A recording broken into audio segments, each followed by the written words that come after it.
Who knew that eating animals can help cure fucking depression and shit?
Now, I'm not looking to get into it with the fucking vegans again. However,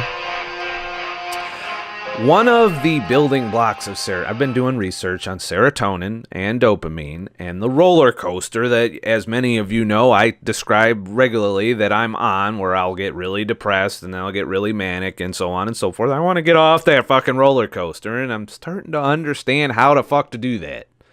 And I'm already doing it. As many of you know, I have gone ketogenic. I have been ketogenic for 7 days now, including a 3-day fast I kicked it off with, and then right into keto ADF. As in 36 hours of keto, 36 ADF. I've pretty much gone through one full cycle of that now. I feel the ketosis. I am not having a problem so far. I did almost cramp up, but that was because, I probably didn't drink enough water. You have to drink more water when you're a keto adaptation, because you don't retain as much water depending on your salt levels and your, electrolytes. It's an electrolyte balancing act while you are adapting. After a while, your body will retain a certain amount of water. Once it has changed over to being an efficient fat burner. Your body is good at adapting to shit, and fat burning is no exception. After a while of being keto adapted, you will not have these issues, including the energy crisis associated with a reduction in sodium. So you want to have a lot of salt, a lot of water, not too much water, because then you'll flush all the fucking salt out of your body, but enough that you're hydrated. You drink when you're thirsty, all right? Don't overdrink. Ooh, the fuck was that? Don't overdrink. But, now I don't want to launch into that, because I really want to address the things I'm noting, because I'm hyper vigilant about my mood now. I'm trying to correct my mental health. I've quit alcohol. Check. Quit sugar. Check. Started playing video games. All right, that's an addiction transfer shit. But nobody's perfect.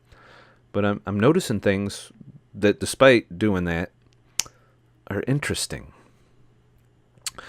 My roller coaster has been, since I came off keto before, my roller coaster has been there. And even when I was keto before, there were other things that were triggering that same fucking roller coaster that had nothing to do with food. I was in a relationship. As many of you know, I cite that as one of my addictions.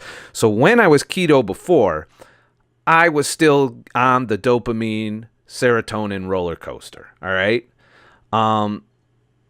And despite taking in the building blocks of serotonin, which is tryptophan, by the way, and I put an article on my Facebook page, so if you haven't liked that, I'll repost the link below to the post in Facebook, so you can go there and like Facebook and read the article at the same time.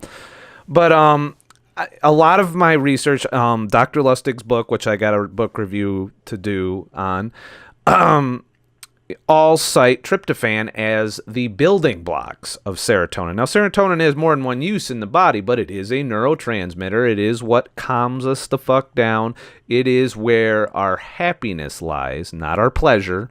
Dopamine's pleasure, happiness, and contentment are serotonin.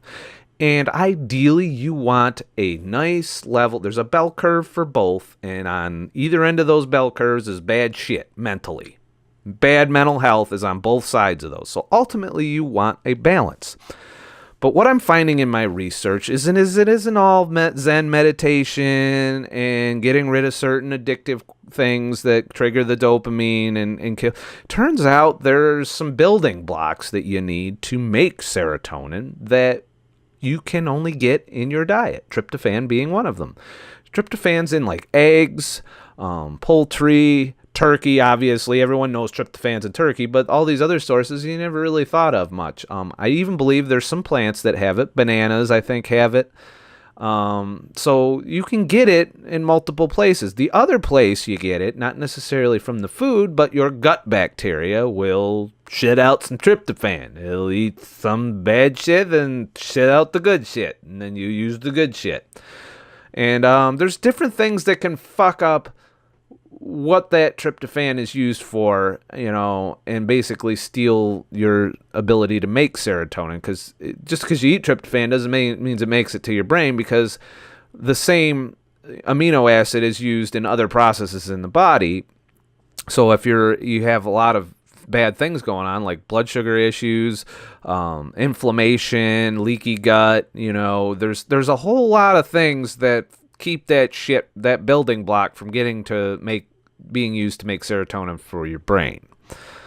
However, it can't hurt to have a lot of it available, so that if you fix the other issues with, say, fasting, with, say, being a ketogenic diet, with reducing stress, with reducing the dopamine hits down to a more reasonable fucking human being level, if you do all of that, you're going to have everything you need to get the serotonin going and get the contentment going and level that fucking EKG-like fucking line of our up-down cycle. And some people, that cycle's fast.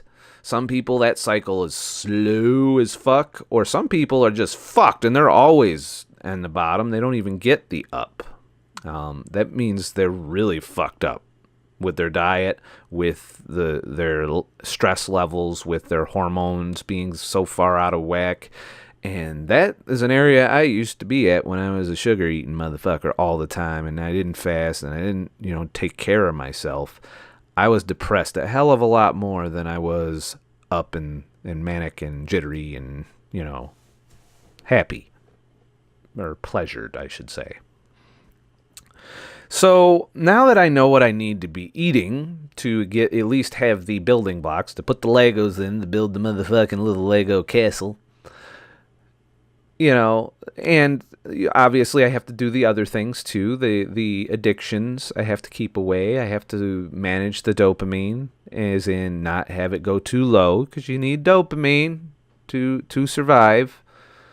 You need it to function, to want to function. And if it drops too low, you're not going to want to do anything. You're not going to have motivation. You're not going to trigger that reward-seeking behavior that makes us go out into the world and do shit like work. Or, go out and have goals and aspirations and creativity, or make videos, or, there's all kinds of things that go into the dopamine is good for, but we overdo the fuck out of it is the problem. And I know I fucking have. And I even looked at one of the videos that I watched, researching on the subject, went into the emotional states associated with very high dopamine, the emotions associated with very low dopamine, and the same thing with serotonin. And I was like, it was like reading my own fucking life, and how, it identified my dopamine level based on how I felt to a T. And so it's very important. If you go out and research dopamine and serotonin and depression. Now, you're going to come across some quackery. I did come across a fucking doctor that was going on and on about how GMOs are the cause of it all. It's all fucking herbicides and fucking up the leaky gut. And I do contend that since our gut microbiota is one of our sources of tryptophan, that some of the things he's saying about pesticides killing them off, I don't want to credit him because I don't agree with like 80% of the shit he was saying. I was mainly trying to get the little nuggets of biochemistry that he was citing, but he was cherry picking the shit out of it. He ignored sugar as the problem, and he said fasting is unhealthy, and I can agree that somebody that's not healthy fasting is going to have a rough time, but ultimately we all know fasting cured my problems, and I was not a healthy motherfucker when I started at all. And I got better with fasting and keto.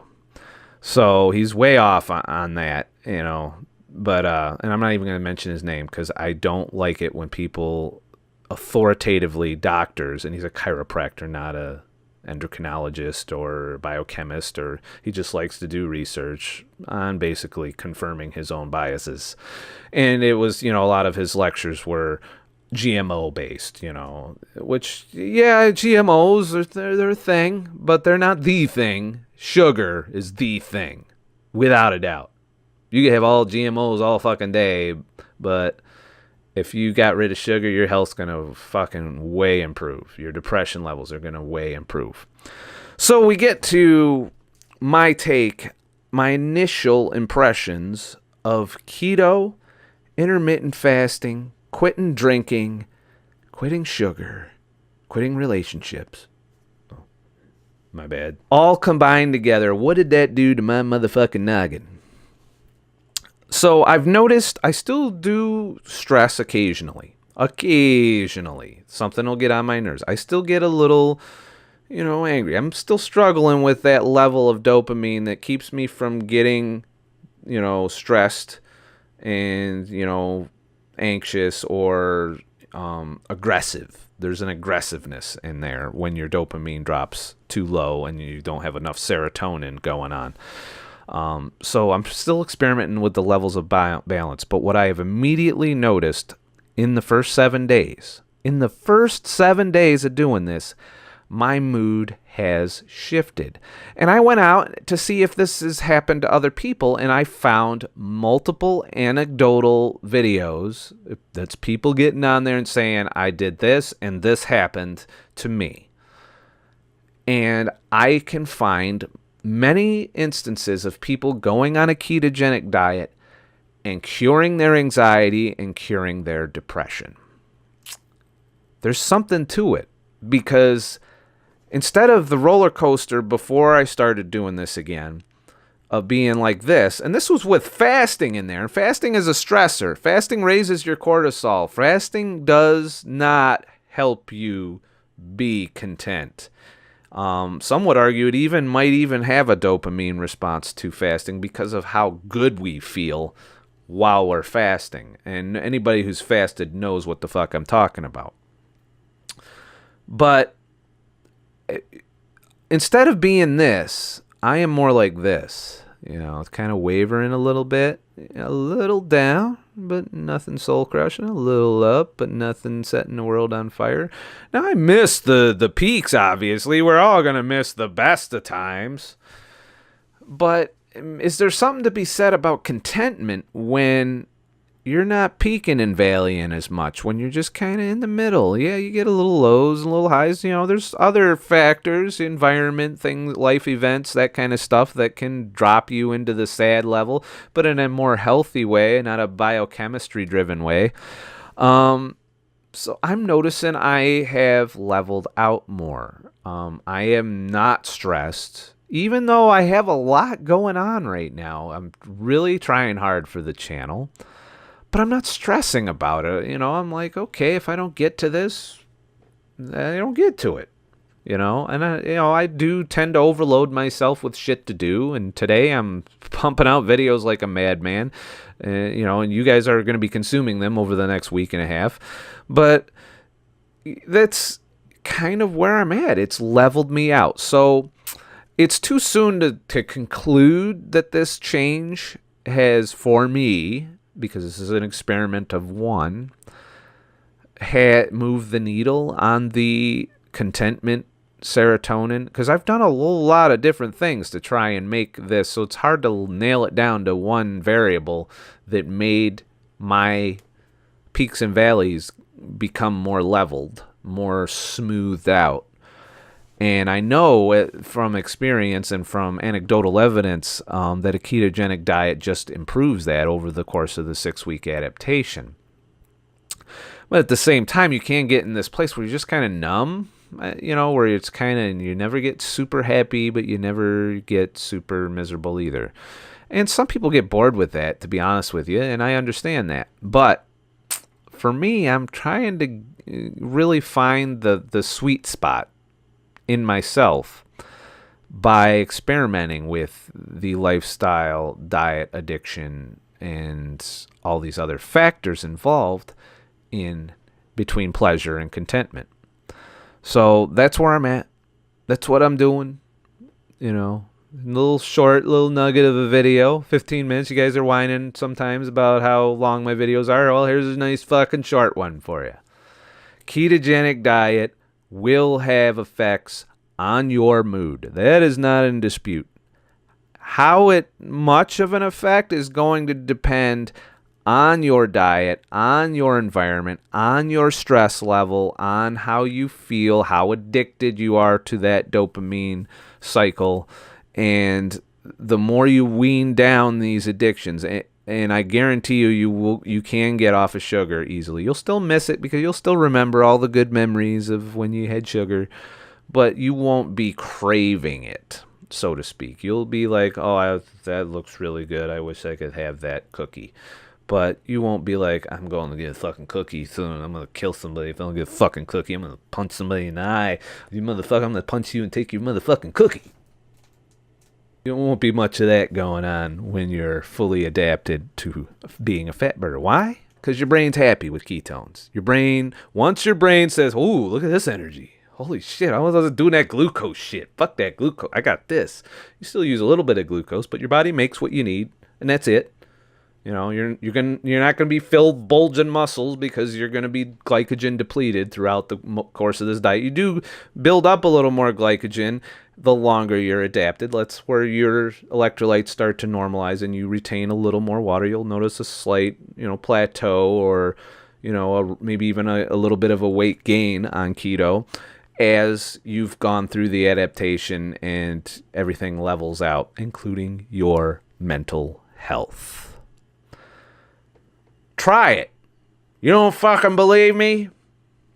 Try it. 6 weeks, all it takes. It's a little bit of a commitment. Yes, it might be a little hard, but at the end, you can always say fuck it and go back to, doing lines of sugar, with everybody else that's around us.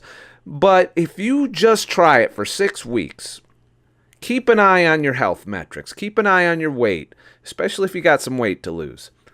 You don't even have to fast, all right? That's the intermittent fasting motherfucker telling you, don't even bother fasting.